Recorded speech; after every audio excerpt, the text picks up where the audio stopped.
በስመ አብ ወወልድ ወመንፈስ ቅዱስ አሐዱ አምላክ። ሃይማኖተ አበው ዘቅዱስ ብንያሜ ምዕራፍ 89 የእግዚአብሔር ቃል ባሕሪው የሚታመም የሚሞት ነው የሚሉ የአቦሊናሪዮሳውያንንና የአርዮሳውያንን ክህደት ነቅፎ ዘልፎ በጻፈበት በ16ኛው መልእክቱ የእስክንድርያ ሊቀ ጳጳሳት ቅዱስ አባ ብንያሚ እንዲህ አለ። ወንድሞቼ ወዳጆቼ፣ አሁንም ለጾም እግዚአብሔርን ለማገልገል ትሩፋትን ለተመላ በጎ ሥራ ሁሉ ይልቁንም ጽነት ለሌለባት በአካል ሦስት በባሕርይ አንድ ብለን ለምናምንባት ሃይማኖት የተዘጋጀን እንሆን። በአካል ሦስት በባሕርይ አንድ በሚሆኑ ፈጽመው በተመሰገኑ በአብ በወልድ በመንፈስ ቅዱስ እናምናለን እንበል። ሦስት አካላት በሥራ ሁሉ በማድረግ በመናገር አንድ ናቸው። በገጽ ሦስት ናቸው። በመለኮት አንድ ናቸው። በሥራ አንድ ናቸው። በፈቃድ አንድ ናቸው። በዘመኑ ሁሉ ድንግል ከምትሆን አምላክን ከወለደች ከቅድስት ማርያም ነፍስን ሥጋን ነስቶ ያለመቀላቀል ያለመለየት በተለየ አካሉ ሥጋን የተዋሃደውን ከሦስቱ አካላት የአንዱን የእግዚአብሔር ቃልን ነገር ልንናገር ይገባል። ይኸውም እኛን የሚመስል እንደኛ የሚታመም የምታውቅ የምትናገር ነፍስ ያለችው ሥጋ ነው። የማያስተውሉ አላዋቆች ሰዎች አንድነትን ሦስትነትን የተናገረ ጎርጎርዮስ እግዚአብሔር ቃል በመለኮቱ ሕማም የሌለበት ሲሆን በሥጋ የሚታመም ነው ሲል ከተናገረው አምጥተን በ15ኛው ክፍል መልእክት ባለፈው ዘመን ስለጻፍነው ነገር ፈጽመው ይጠራጠራሉ። እንዲሁም በሌላ ክፍል ብረት ወይም መዳብ ከእሳት ባሕርይ በተዋሃደ ጊዜ እሳትን እንዲመስል ሙቀቱን፣ ብርሃኑን፣ ግለቱን ገንዘብ እንዲያደርግ፣ ዳግመኛም ብረት በመዶሻ ወይም በሌላ ነገር በተመታ ጊዜ የመዶሻ ኃይል በብረት ላይ እንዲወድቅ፣ የእሳት ባሕርይ ግን ለመዶሻ እንዳይመታ እግዚአብሔር ቃል በመለኮት አይደለ በሥጋ ታመመ ብሎ ከተናገረው ከቅዱስ ቄርሎስ ቃል እንዲህ ተቀብለን እናምናለን።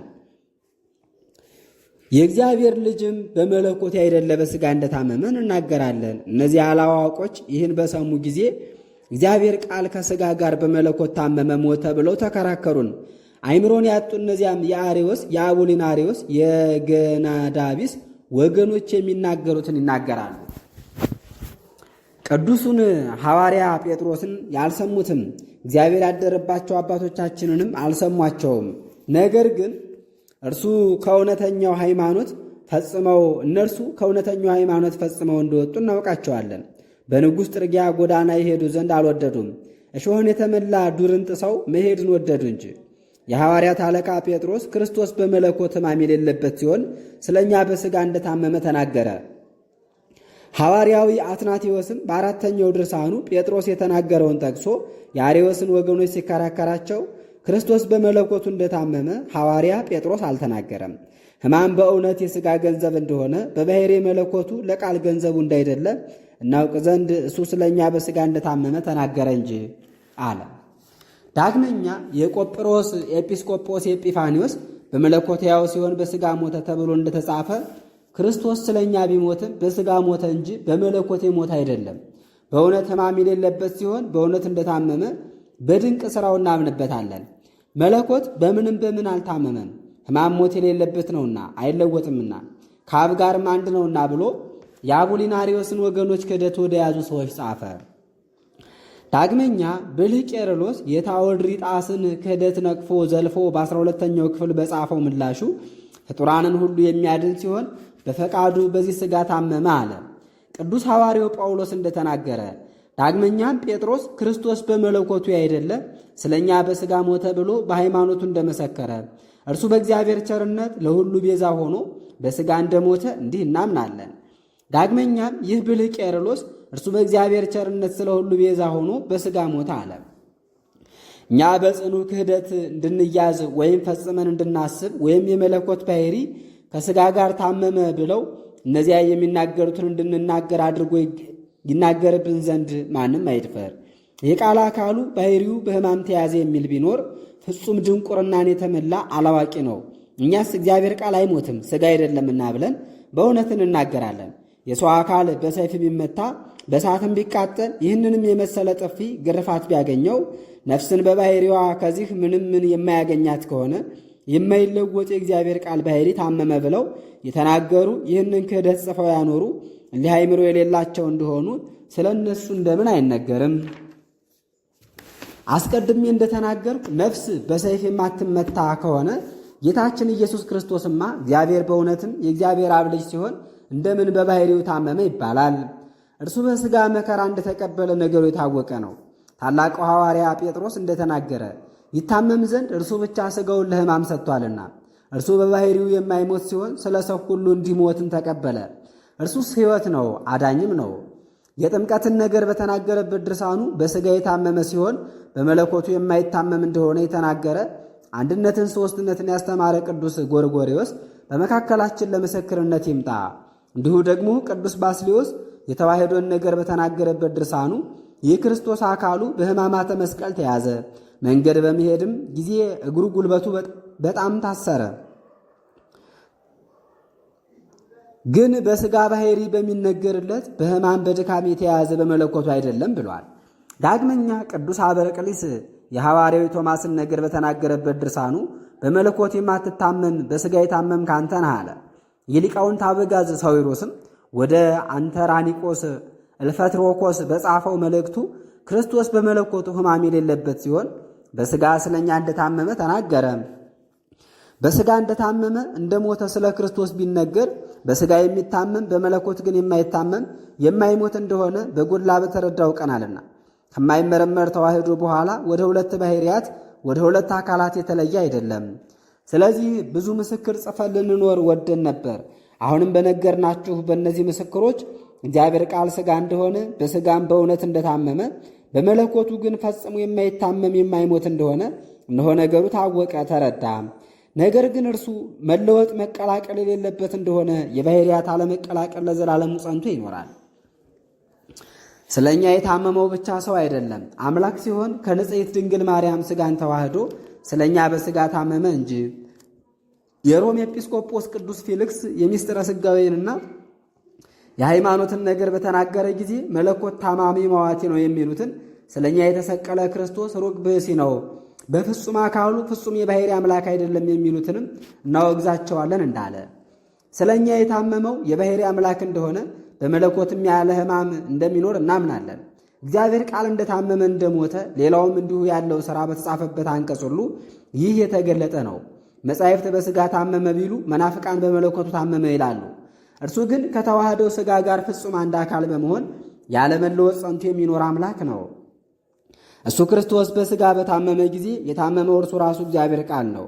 እንደኛ ያለ ሰውስ እንኳ በሞተ ጊዜ ነፍስ በባሕርይዋ እንዳትሞት ሰውም በሞተ ጊዜ ሞት ለነፍስም ለሥጋም በአንድነት እንዲነገር ሞተም እንዲባል እንዲሁም በሕማም በስቅለት በሞት በመቀበር ጊዜ እግዚአብሔር ቃል ከተዋህዳቸው ከነፍስም ከሥጋም እንዳልተለየ ሰው ከመሆንም እንዳልተለወጠ እናምናለን። የኑሲስ ኤጲስቆጶስ ቅዱስ ጎርጎርዮስ ሰው የሆነው አካላዊ ቃልስ የሰውነትን ሥራ በሠራበት ወራት ወደ ሁለትነት አልተከፈለም። ከዚህም በኋላ ደግሞ መለኮት ነፍሱን ከሥጋው በፈቃዱ ለየ፣ ነፍስን ሥጋን ተዋህዶ ራሱን ገለጠ ብሎ እንደተናገረ የእንቆራ ኤጲስቆጶስ ቴዎዶጦስም እግዚአብሔር ሳይለወጥ ከሥጋ ጋር አንድ አካል አንድ ባሕርይ እንደሆነ ከተዋህዶም በኋላ ሁለት እንዳይደለ ተናገረ። ሐዋርያዊ አትናቴዎስም የእነዚህን የአርዮሳውያንን ነገር በተናገረበት ድርሳኑ አምላክ ነውና በዚህ ዓለም ኃጢአትን አጠፋ፣ በመስቀልም ተሰቅሎ ፍዳን አጠፋ፣ በመቃብርም ፈርሶ በስብሶ መቅረትን አጠፋ፣ በሲኦልም ሞተ ነፍስን አጠፋ፣ ሥራ በሠራበት ሁሉ ድኅነትን አደረገልን። ሁሉን የፈጠረ አምላካችን ከድንግል መወለድን፣ በአጭር ቁመት በጠባብ ደረት መወሰንን፣ ዘመን የሚቆጠርለት መሆንን፣ መሰቀልን፣ በከርሰ መቃብር ማደርን፣ ወደ ሲኦል መውረድን በወደደ ጊዜ በፍዳ ተይዘን ስለነበር በእነዚህ ሁሉ የተቤዠን አይደለምን? ራሱ ከታረቀን በኋላ አዳነን። መለኮት ግን በሕማም አልታመመም፣ ጎኑንም በጦር አልተወጋም። ማንም ማን ባለማወቅ ያን ጊዜ መለኮት በባሕርዩ ደከመ ታመመ ብሎ እንዳይናገር። ነገር ግን እኔ ይህን ተርጉሜ እነግራችኋለሁ። ብረት ወደ እሳት በገባ ጊዜ ከእርሱ ጋር በመዋሃድ ብረቱ የእሳትን ሙቀቱን፣ ብርሃኑን፣ ግለቱን ገንዘብ እንዲያደርግ ብረትን በተመታ ጊዜ ከእሳቱ ጋር በተዋህዶ እንዲመታ ግን የእሳት ባሕርይ በምንም በምን እንዳይነካ አዋቂ ቄርሎስ ተናግሯልና። የብረትን ምሳሌነት የተናገረ እሱ ብቻ አይደለም፣ ደግሞም ከትስብእት ጋር የተዋሃደ መለኮት በምን አምሳል ይመሰላል ሲል ባስልዮስን እንስማው። ከብረት ጋር የተዋሃደ እሳትን ይመስላል ብሏልና። ዳግመኛ እግዚአብሔር ቃል ደካማ ሥጋን እንዴት እንደተዋሃደ ምሳሌ ተናገረ። እሳት ብረትነትን አይወስድም፣ ብረት ጥቁር ነፍስ የሌለው ነውና። ነገር ግን ከእሳት በተዋህዶ ጊዜ እሳትን ይመስላል። በእሳቱ ብሩህ ይሆናል። እሳትም ብረትን ስለተዋሃደ ብረት አይሆንም፣ አይለወጥም። ግን ብረቱ ይግላል፣ እሳቱም አይጠፋም። መለኮት የተዋሃደው የሥጋ ባሕሪም እንዲሁ ነው። ነገር ግን ማን እሳት ከብረት እንዲለይ በሕማሙ ጊዜ መለኮት ከትስብእት ተለይቷል ብሎ አያስብ፣ አይናገር።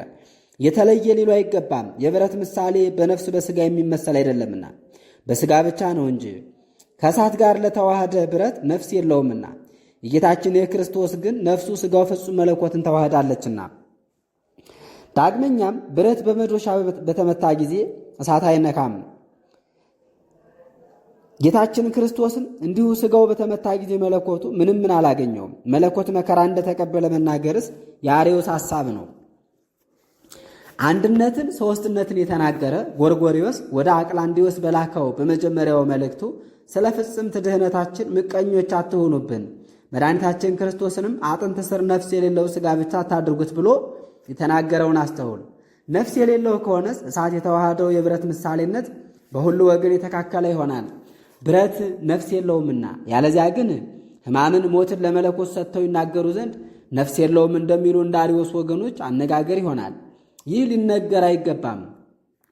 ሐዋርያትን የመሰለ አትናቴዎስም የአቦሊናሪዎስን ወገኖች በተከራከረበት ድርሳኑ አርዮሳውያንስ ባለማመናቸው ሞት ለሌለበት መለኮት ሕማምን ሞትን ሰጥተው ይናገሩ ዘንድ በከንቱ ይደክማሉ አለ።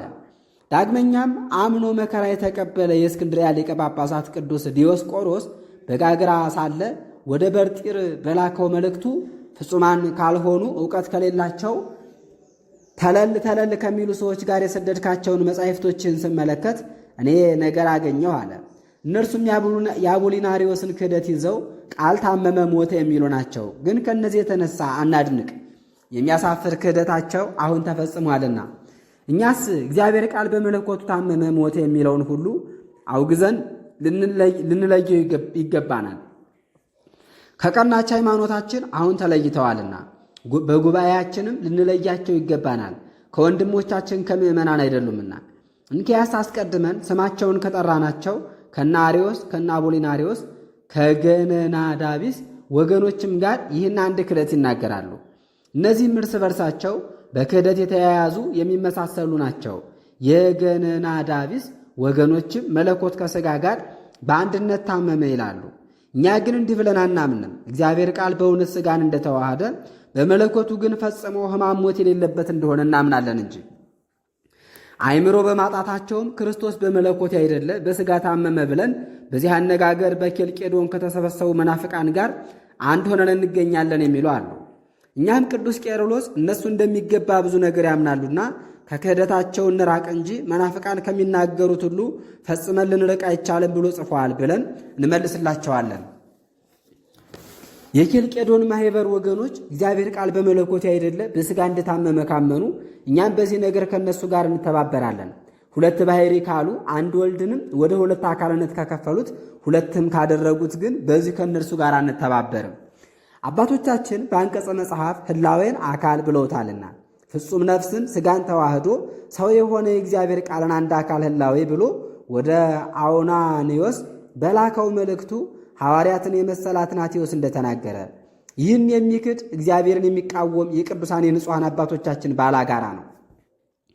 ዳግመኛም አዋቂው ቅዱስ ቄርሎስ የታወድሪጦስን ክህደት ነቅፎ የቃል ህላዌው ከአካሉ ልዩ አይባልም ራሱ አካሉ ነው እንጂ ይኸውም ቃል ነው ብሎ ተናገረ። እኛም ከተዋህዶ በኋላ አንድ ህላዌ አካል እንደሆነ እናምናለን። ይኸውም በአንድ ግብር የጸና የወልድ ዋሕድ አንድ አካል ነው። በእኛና በመናፍቃን መካከል ብዙ መለያየት አለ።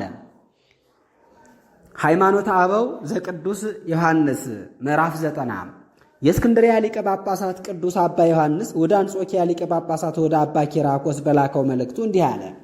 ማየት የማይከለከልባቸው ምስጢር የማይከፈልባቸው ሱራፌል የሚያስረዱላቸው ረቂቃን መላእክት ያለ ረፍት የሚያመሰግኗቸው በባሕርይ አንድ በአካል ሦስት በሚሆኑ በአብ በወልድ በመንፈስ ቅዱስ እናምናለን። አብርሃም ሦስት ሰዎችን በአንድ ጌትነት አይቷልና ጌታችን ኢየሱስ ክርስቶስም ከትንሣኤ በኋላ ምስጢረ መለኮቱን ለደቀ መዛሙርቱ ባስተማራቸው ጊዜ ሂዳችሁ አሕዛብን ሁሉ አስተምሩ፣ በአብ በወልድ በመንፈስ ቅዱስም ስም አጥምቋቸው ብሎ ይህም በሰው ሁሉ ፊት ላይ አተመ። እኛም ደግሞ በሦስት ጊዜያት ለጸሎት የቤቱን መስኮት እንደከፈተ እንደ ዳንኤል በሦስቱ ምስጋናዎች አይነ ልቡናችንን ልንከፍት ይገባናልና እንደ ጳውሎስ የከበሩ ሦስቱን ትሩፋት ማለት የአብ የሚሆን ሃይማኖትን፣ የወልድ የሚሆን ተስፋን፣ የመንፈስ ቅዱስ የሚሆን ፍቅርን ገንዘብ አድርገን የተረዳ የመለኮትን ክብር እናገኝ ዘንድ ይህችውም የሕግ ፍጻሜ ናት። በመንፈስ ቅዱስ የምትሠራ የፍቅር ፍሬ ሃይማኖት ናትና እኛም በአብ በወልድ እናምናለን፣ እንዲሁ ደግሞ በመንፈስ ቅዱስም እናምናለን። ወልድን ተስፋ እንደምናደርገው እንዲሁ አብን መንፈስ ቅዱስን ተስፋ እናደርጋቸዋለን። መንፈስ ቅዱስንም ከአብ ከወልድ ጋር እንወደዋለን። በእውነተኛ ፍቅር ሃይማኖትን ፍጹም እናደርጋለን። አካላት በስም ልዩ ቢሆኑ ሦስቱም አንድ መለኮት ናቸው። በዘመኑ ሁሉ አንድነትን ሦስትነትን የተናገሩ የደጎቹን የአባቶቻችንን መጻሕፍት ሲመለከት የኖረ ቅዱስ ሳዊሮስ እንዳስተማረን ወደ አንስጣስዮስ በላከው መልእክቱ በአንድ አምላክ አምናለሁ፣ አንድነት በሦስትነት ሦስትነት በአንድነት እንዳለ አውቃለሁ አለ። አንድነትም በክብር አንድ የሚሆኑ የሦስቱ አካላት መለኮት አንድ ስለሆነ ነው። ሦስትነትም በአንድ መለኮት ጸንተው የሚኖሩ አካላት ሦስት ስለሆኑ ነው። አካላትም አብ፣ ወልድ፣ መንፈስ ቅዱስ ናቸው። የሥላሴ ምስጢር በአካል ይለያልና በመለኮትም አይለይምና ለአብ ለወልድ ለመንፈስ ቅዱስ ስግደት እንዲገባ እናስተምራለን። አስቀድሜ እንደተናገርኩ በሃይማኖት የሚደረግ የጥምቀት ፍጻሜ በሦስቱ ስም ነውና ሦስቱን አካላት በሦስት ስም ብንጠራቸውም ሦስት አማልክት አንላቸውም። ይህ አይሆንም፣ አንድ አምላክ ነው እንጂ። ይኸውም አብ ከወልድ ከመንፈስ ቅዱስ ጋር ነው። መለያየት ሳይኖር ዘመን ሳይፈጠር አስቀድሞ ከአብ ተገኝተዋልና በኋላም የተገኙ አይደሉም። ስሉስ ቅዱስ ከዘመን አስቀድሞ በአንድነት በቅድምና የነበሩ ለዘላለሙም ጸንተው የሚኖሩ ናቸውና የሕግ መምህር ሃይማኖትን የሚያስረዳ ባስልዮስ ወደ አዲስ ቂሳርያ ሰዎች በጻፈው መልእክቱ እንደተናገረ እሱ ጌታችን ሰው ሆኖ አስቀድማችሁ ሂዱና አሕዛብን ሁሉ አስተምሩ፣ በአብ በወልድ በመንፈስ ቅዱስ ስም አጥምቁ ብሎ አስተምሮናልና የተሰጡንን እነዚህን ሦስቱን ስሞች ጳውሎስ፣ ጢሞቴዎስ፣ ስልዋኖስ እንደሚባሉት ስሞች ልዩ ናቸው አንበል። ጌታ ሦስቱን ስም ጠርቶ በባሕርይ አንድነት አንድ አድርጓቸዋልና እንዲሁም የአብን የወልድን የመንፈስ ቅዱስን ስም የሚጠራ ሰው ሁሉ እነሆ በየመልካቸው ጸንተው የሚኖሩ የሦስቱ አካላት መለኮት አንድ እንደሆነ አውቆ ሦስቱን ስሞች ጠርቶ በአንድ መለኮት አንድ አደረጋቸው። አካላትም የተባሉ ሦስቱ ስሞች ናቸው። ሥራ ስምን ወደ መረዳት ያደርሳልና ሥራም በባሕርይ ይፈጸማልና በዚህ አፈጻጸም ዕውቀት ያለው ሰው የአብ የወልድ የመንፈስ ቅዱስ ባሕርይ መለኮት አንድ መሆኑን የሚጠረጥር የለም። ባሕርይ መለኮት አንድ ሲሆን የአብ ስም የወልድ የመንፈስ ቅዱስ ስም ሊሆን፣ የወልድም ስም የአብ የመንፈስ ቅዱስ ስም ሊሆን፣ የመንፈስ ቅዱስም ስም የአብ የወልድ ስም ሲሆን ስሞች እርስ በርሳቸው አይቀላቀሉም። በእኛ ላይም በማደራቸው ልቡናችን ይጸናል። አብ፣ ወልድ፣ መንፈስ ቅዱስ አንዱም አንዱ የተለያዩ እርስ በርሳቸውም ሳይተያዩ የሚኖሩ እንደሆኑ ልናስብ አይገባንም። በመለኮት አንድነት ያለመለያየት ጸንተው የሚኖሩ ናቸው እንጂ በአንድነት የመመስገን ቃልም ፍጹማን ናቸው እንጂ። አብ፣ ወልድ፣ መንፈስ ቅዱስ የተባሉት አካላት እያንዳንዳቸው በየመልካቸው በጎላ በተረዳ ጸንተው ይኖራሉ። ባሕርያቸው ግን አንድ ነው። በቦታ ተራርቀው የሚኖሩ ሰዎች በመገናኘት አንድነት እርስ በርሳቸው እንደሚቀራረቡ አይደለም፣ በአንድ መለኮት አንድነት ጸንተው ይኖራሉ እንጂ። በዚህ አንድ ባሕርይ መለኮትም እግዚአብሔር ይባላሉ። እኛም ከአካላት አንዱም አንዱ ከአንድ መለኮት አንድነትን እንዲገናዘቡ አካላትን በመለኮት አንድነት ያለ ፍጻሜ እንዲገናዘቡ እናምናለን። አብ በወልድ በመንፈስ ቅዱስ ሕልው ነውና፣ ወልድም በአብ በመንፈስ ቅዱስ ሕልው ነውና፣ መንፈስ ቅዱስም በአብ በወልድ ሕልው ነውና። ይህንንም ነገር አንድነትን ሦስትነትን የተናገረ ጎርጎርዮስ የጥምቀትን ነገር በተናገረበት መጽሐፉ ሦስትነት ባለው አንድነት አንድ ብርሃንን የተመሉ እንደሆነ አስረዳ። ሦስትነትን በአካል በገጽ በስም ነው። ምስጢሩንስ ብታውቅ እሱስ በባሕርይ መለኮት አንድ ነው ያለ መለየትም ልዩ ነው። ዳግመኛም እንዲህ ልዩ ሲሆኑ አንድ ይሆናሉ አለ። የሥላሴ ባሕርይ አንድ ነውና መለኮትም በሦስቱ አለና እነርሱም መለኮት እንደሆኑ በእውነት እናገራለሁ። ምንታዌን ረባኤን ከእኛ እናርቅ። የመለኮትን አንድነት የአካላትን ሦስትነት እንግዳ ነገር አናድርግ። ስለዚህም አካላትን እንደ መለኮት አንድ የሚል የሰባልዮስን ክህደት ከእኛ እናርቅ። ከሦስቱ አካላት አንዱን አካል የሚያሳንስ የአርዮስን ክህደት ከእኛ እናርቅ። እነዚህ ሁለቱ ነገሮች ሰዎችን ይጎዳሉና እነዚህም በክህደት አንድ ናቸውና እኛም ዳግመኛ ውግዘን እንለያቸዋለን። የቀናች ሃይማኖትን መሠረት በመናገር ሐዋርያትን የሚመስላቸው ሕይወት የሚገኝበት ወንጌልን ያስተማረ ያለ ደም መፍሰስ ብዙ ጊዜ መከራ የተቀበለ አትናቴዎስም የሃይማኖትን ነገር በተናገረበት መጽሐፉ እኛስ ወልድ ከአብ ከመንፈስ ቅዱስ ጋር በመለኮት አንድ እንደሆነ እናምናለን አለ። የሦስቱ አካላት መለኮት አንድ እንደሆነ የማያምን ሰው ቢኖር እኛ እናወግዘዋለን። ንጹሐን አባቶቼ ሆይ ፈጣሪያችን በመለኮት አንድነት በባሕርይ አንድነት በመናገር በመፍጠር አንድ እንደሆነ እናምናለን። አብ፣ ወልድ፣ መንፈስ ቅዱስ በአካል ሦስት ናቸው፣ በባሕርይ አንድ ናቸው። መለኮትን በመረዳት እንዲህ እናምንባቸዋለን አለ። ከእግዚአብሔር የተሾማችሁ ክቡራን አባቶቻችን እናንተ እንደጻፋችሁልን እግዚአብሔር ከምንሰግድላት ቅድስት ሥላሴ ሌላ አይደለምና እነዚህም በአካል ሦስት በመለኮት አንድ የሚሆኑ አብ፣ ወልድ፣ መንፈስ ቅዱስ ናቸው። አንድ አምላክ ነው፣ አንድ መለኮት ነው፣ አንድ ባሕርይ ነው። በመናገር በመፈጠር አንድ ነው። እኛ የክርስቲያን ወገኖች አምነን የምንጸልይለት የምንሰግድለት የምናመሰግነው እርሱ አንድ አምላክ ነው። አንድ አምላክ የሚሆን የአብ የወልድ የመንፈስ ቅዱስ መለኮት ባሕርይ አንድ ነውና ይህችም ትምህርት ከአባቶቻችን ተገኝታ በእኛ ዘንድ ጸንታ ትኖራለች። ዳግመኛ በአብ በወልድ በመንፈስ ቅዱስ ሕልውና እንዳለ የምናውቀው መለኮት ሁለንተናው ሰው እንደሆነ ሰው የሆነው ከሦስቱ አካላት አንዱ አካል እንዳይደለ በመናገራቸው ሦስቱ አካላት አብ፣ ወልድ፣ መንፈስ ቅዱስ ሰው እንደሆኑ የሚያስቡትን የሚናገሩትን አንድ መለኮት አንድ ባሕርይ እንደሚሆኑ እንደ አብ እንደ መንፈስ ቅዱስ አካል ያለው በመለኮት አንድነት ከአብ ከመንፈስ ቅዱስ ጋር በእውነት የምናመሰግነው አንዱ የእግዚአብሔር ቃል አካል ነፍስን ሥጋን ነስቶ ሰው እንደሆነ የማያምኑትን እኛ እናወግዛለን። ሁለቱ አካላት አብ መንፈስ ቅዱስ ግን ፈጽሞ ሰው አልሆኑም። ብፁዓን ሆይ እኛም እንደናንተ የአካላት መለኮት የአብ የወልድ የመንፈስ ቅዱስ የየራሱ ነው የሚሉትን እናወግዛለን፣ እንለያቸዋለን። በመለኮት አንድ ናቸው እንጂ የተለያዩ አይደሉምና እኛስ በመንፈስ ቅዱስ ተገልጾላቸው ከእግዚአብሔር አግኝተው የጻፏትን የአባቶቻችንን ሃይማኖት እናምናለን፣ እንቀበላለን። ስለምንሰግድላቸው ስለ ቅድስት ሥላሴ ስለምንናገረው በዚህ ምስጢር ከእናንተ ጋር አንድ እንደሆን ንጹሐን አባቶቻችን ሆይ ይህንን ደግሞ በእናንተ ዘንድ እንታመናለን። አምላክ በፈጸመው ሥጋዌ እንዴት እንደሚያምኑ የቅዱሳን አባቶቻችንን ሃይማኖትን እናገራለን። ይኸውም ከአብ ከመንፈስ ቅዱስ ሁል ጊዜ የሚመሰገን ከሦስቱ አካላት አንዱ አካል እግዚአብሔር ቃል የፈጸመው ሰው መሆን ነው። በእኛ ዘንድ ባለችው በምዕመናን ጉባኤ እንደ አእምሯችን መጠን የተወሰነ ሥርዓት እንደመሆኑ ይህን ምስጢረ ሥጋዌ እናስተምር ዘንድ አምላክ ያከበረው ሰውነታችን ያገብረናል። አሁንም እኛ ይህን ለማድረግ ዝግጁዎች ነን። ዓለም ሳይፈጠር ከአብ በተወለደ እንደ አብ እንደ መንፈስ ቅዱስ ቀዳማዊ በሚሆን ከእውነተኛ ብርሃን ከተገኘ በእውነተኛ ብርሃን አብን በመልክ በሚመስለው በባሕርይ በሚተካከለው መለወጥ በሌለበት በአንድ በእግዚአብሔር ልጅ እናምናለን እንበል። አዳም በኃጢአቱ ተይዞበት ከነበረ ፍዳ መርገም ከፈረደበትን ፍርድ ፍጥረቶቹን ላድን ባለ ጊዜ ከባሕርይ ጌትነቱ ዙፋን ሳይለይ ከሰማየ ሰማያት ወርዶ በንጽሕት ማርያም ማኅፀን አደረ። በግብረ መንፈስ ቅዱስም ከዘር ከሩካቤ ንጹሕ የሆነ ሥጋዋን ከእሷ ተዋሃደ። በተለየ አካሉም ከእርሱ ጋር እንዳደረገው የምታውቅ የምትናገር ነፍስ አለችው። ሥጋ በቅድምና የነበረ አይደለም፣ ቃልም ሥጋን መዋሃዱ ከዚህ በፊት የነበረ አይደለም። ሐዋርያትን የሚመስላቸው ደገኛው አትናቴዎስ እንደተናገረ ሥጋም ያን ጊዜ የእግዚአብሔር ቃል ሥጋ ሆነ፣ የምታውቅ የምትናገር ነፍስ ያለችው ሥጋ ነው። ያን ጊዜም የጌታችን የኢየሱስ ክርስቶስ ሥጋው ከቃል ጋር ተዋህዶ የዕለት ጽንስ በመሆን ተቀረጸ። እንዲሁም ከመወለድ አስቀድሞ ያሉትን ቀኖች 9 ወር ጠበቀም። ከእርሷም በእውነት ሰው ሆኖ ተገለጠ። ማኅተመ ድንግልናዋንም አልለወጠም። የወለደችው እግዚአብሔር ቃልም እርሱ የደከሙትን ያጸናቸዋል። በማይነገር በማይመረመር በአካል ተዋህዶ ሥጋን ለራሱ ገንዘብ አደረገ። የልደቱን ነገር ሰው ሊያውቀው ሊናገረው አይችልም። የአካል እድገት ፍጻሜ እስከሚሆንበት ዘመን ድረስ ጡት ጠብቶ በሥጋ በየጥቂቱ ማደግን ወደደ። በሥራውም ሁሉ መሰለን። ያለ ዘራ ብእስ የነሳውን የእኛን ሥጋ በተዋህዶ አጸና። ሰውም ከሆነ በኋላ ሳይለወጥ ጸንቶ ኖረ።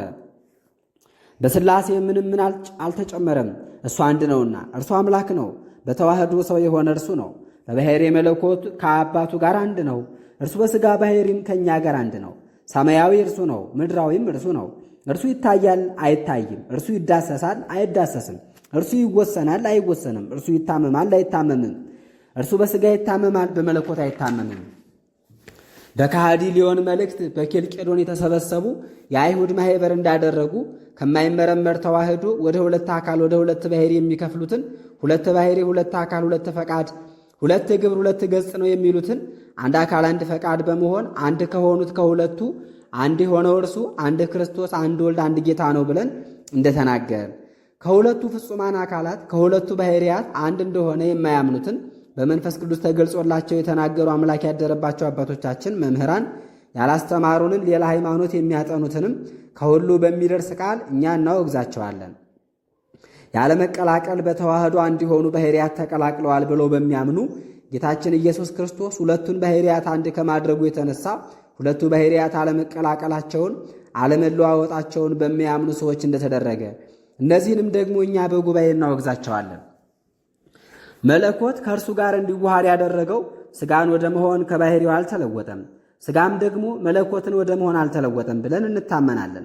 ከተዋህዶ በፊት አስቀድሞ ለመለኮት ሥጋ አልነበረውም።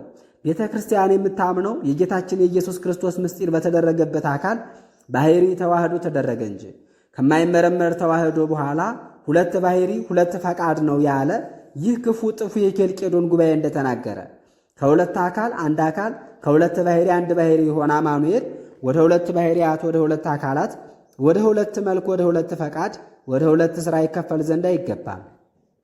እውነተኛውን ሃይማኖት ያቀኑ እግዚአብሔር ያደረባቸው አባቶቻችን በጻፉት እውነተኛ ትምህርት ላይ ሁለት ባሕርይ ሁለት አካል ብለው ጽፈው ሊያኖሩ ይወዳሉ። ሰው የሆነ እግዚአብሔርን የሰደበ የንስጥሮስ ተባባሪ ሕግ አፍራሽ በሆነ በሊዮን ደብዳቤ ያለ ክህደትንና ስድብን ይዘው የባሕርይን የግብርን አንድነት ይለዩ ዘንድ ይጥራሉ። ነፍሳትን የሚጎዳ ተኩላ ከሃዲ ሊሆን ግን ከባሕርያት አንዱም አንዱ በተዋህዶ አንድ ከሆኑ በኋላ የገንዘቡን ሥራ እንዲሠራ ይናገራል። ቃል የቃልን ሥራ ይሠራል፣ ሥጋም የሥጋን ሥራ ይሠራል አለ። ቃል ታምራት በማድረግ ይበልጣል፣ ሥጋ ግን ስለታመመ ስለተሰደበ በክብር ያንሳል አለ። የአምላክነትን ክብር በሕዝረት ለጌታችን ለኢየሱስ ክርስቶስ ሰጥቶ ይናገራል። እግዚአብሔር ያደረበት ሩቅ ብእሲ ነው ይላል። ትሕትናን ለሥጋ ብቻ ልዕልናንም ለመለኮት ብቻ ሰጥቶ ተናግሯልና የተለያዩ ሁለት አደረጋቸው። ከክህደት ወገን ይህን በመሰል አነጋገር ሁሉ መክፈልን ተናገረ፣ በየአንቀጹም አጸናው። የቤተ ክርስቲያን ጉባኤ ግን ተለየ፣ ተደባለቀ፣ ተቀላቀለ አትልም። በዚህ ነገር የሚያምነውን ሁሉ ታወግዛለች እንጂ እኛም በማይለወጥ ቃል እናወግዛቸዋለን። እንዲሁም እግዚአብሔር ቃል የተዋህደው ሥጋ ምትሃት መስሎ መታየት ነው የሚሉትን፣ እግዚአብሔር ሥጋውን ከሰማይ ይዞ መጣ የሚሉትን፣ ወይም ከሌላ ባሕርይ ተገኘ የሚሉትን፣ ወይም ነፍስ ወይም ልቡና የሌለው ነው የሚሉትን፣ የማይታመም የማይሞት መለኮት ከተዋህዶ ጀምሮ በሥራው ሁሉ ድካም የለበትም የማይታመም የማይሞት ሆኗል የሚሉትን፣ ማንም ማን ግድ ሳይለው ስለኛ ሰው የሆነ እግዚአብሔር ቃል ያለመለየት በፈቃዱ ስለኛ በተዋህዳት ኃጢአት ባልተገኘባት በሰው ባሕርይ የእኛን ሕማም ሊታመም አይገባም የሚሉትንም እናወግዛቸዋለን። እኛ ግን አእምሮ የሌላቸው ተዋህዶን የዘነጉ እነዚህን እንቃወማለን። ሥጋን የተዋሃደ እርሱም በሥራው ሁሉ እኛን እንደሚመስል እንናገራለን። እኛም ከኃጢአት በቀር ወንድሞቹ ነን፣ ከእኛም ጋር አንድ ባሕርይ ሆነ። በዚህ ተዘምዶ ከእኛ ጋር አንድ ነው፣ በሕማምም ይመስለናል። እርሱ ኃጢአት ከሌለባት ከባሕርያችን ሕማም፣ ወገን፣ ጽምን፣ ድካምን፣ እንቅልፍን ይህን የሚመስለውንም ሁሉ ተቀብሏልና በሚገባ መከራ ይቀበል ዘንድ በፈቃዱ ሥጋውን ለሕማም ሰጠ። ይሞትም ዘንድ በቀኖች ቁስል መታመምን፣ በግርፋት በማዘን በመተከዝ መታመምን ገንዘብ አደረገ። በሕማሙ የሕማምን ኃይል ይሽር ዘንድ ከእኛም ፈጽሞ ያጠፋው ዘንድ የሰው ባሕርይ ተይዞባት የነበረች ኃጢአትን የሚያጠፋ ዘንድ በዚህ ሥራ የሚያድነን ዘንድ ይህን ሁሉ መከራ ተቀበለ። በእውነት ለእኛ የሚገባ ሞትንም በፈቃዱ በካህሊነቱ እርሱ ተቀበለ። ይኸውም የነፍስ ከሥጋ መለየት ነው። ፈጣሪያችን ክርስቶስ ለጌትነቱ እንደሚገባ ሥጋ መለወጥ የሌለበት እስኪሆን ድረስ ድንቅ በሚያሰኝ ትንሣኤ ሙስና መቃብርን አጥፍቷልና በሥጋ በተቀበላቸው በሚያድኑ በእነዚህ ሕማማት ከጽኑ ሞት ከዲያብሎስም ሥልጣን ያድነን ዘንድ ወደ ቀደመ ቦታችን የሚያገባን ዘንድ እኛ አዳም የታዘዘውን ትእዛዝ በማፍረስ በመጣ ኃጢአት ምክንያት ተድላ ደስታ ከሚደረግባት ከገነት በወጣን ጊዜ ዕውቀት እንደሌላቸው መናገር እንደማይቻላቸው እንደ እንስሳት ሆነ። ነቢዩ ዳዊት እንደተናገረም እነሱን መሰል ናቸው። እሱ ግን ከኃጢአት በቀር ይህን ሁሉ ሥራ ስለኛ ሠራ። ሞትን ኃጢአትን የሚያጠፋ እርሱ ነውር ነቀፋ የሌለበት ሕማምን በፈቃዱ ታግሶ ስለኛ ተቀበለ። የደረሰችበትን የምታጠፋ የምትጎዳ ከሆነች ተግዳሮች ሁሉ የራቀች ሕማምን በሚታመን በሚሞት ሥጋ በፈቃዱ አልታመመም የሚሉትን ከሃይማኖት የተለዩ ስለሆኑ እነዚህን እናወግዛቸዋለን። ሥጋ ሕማሚ መዋቲ ነውና ምትሃት ከመሆን የራቀች ሕማምን እንዳይታመም በእውነት የሚቻለው እርሱም ሥጋን ተዋህዶ በወደደው ጊዜ በዚህ ሥራ ራሱን ለሕማም ለሞት አሳልፎ ሰጥቷልና ልቡና በማይመረምራት ጥበቡ በምታድን ሕማሙ ሊያድነን ወደደ። ከሙታን ተለይቶ በተነሳ ጊዜ ፈርሶ በስብሶ መቅረትን ፈጽሞ አጠፋ። መለወጥ፣ ሕማም፣ ሞት፣ ድካም የሌለበት እስኪሆን ድረስ ሥጋውን በተሐድሶ አጸና። የዘላለም ሕይወትን ለማግኘት በትንሣኤው ለምንነሳ ለእኛ የትንሣኤ ጀማሪ የሆነን ዘንድ በተለየ አካሉ በእውነት የሚታመም ሥጋን ካልተዋሃደማ አምላክ ነውና በባሕሪው ሕማም የሌለበት ሲሆን ለእኛ ቤዛ ሆኖ ሊታመም በወደደ ጊዜ እንዴት በታመመ ነበር! በማኅፀን ከፈጠረው ጀምሮ ይስማማው የነበረ ኃጢአት ሳይኖርበት ለዘላለሙ ከእሱ ጋር እንዲዋሃድ ያደረገው እሱ እስከተነሳበት ጊዜ ድረስ ሕማምን ገንዘብ አደረገ። ከትንሣኤው በኋላ ግን ፈጽሞ የማይለወጥ የማይታመም የማይሞት ሆነ። በእውነት ክርስቶስን የሚያምን ልብ ያለን እኛ ሁላችን ግን እውነትን እንቃወም አንወድም። ምዕራፍ 91 ይቀጥላል። ረድኤተ እግዚአብሔር አይለየን።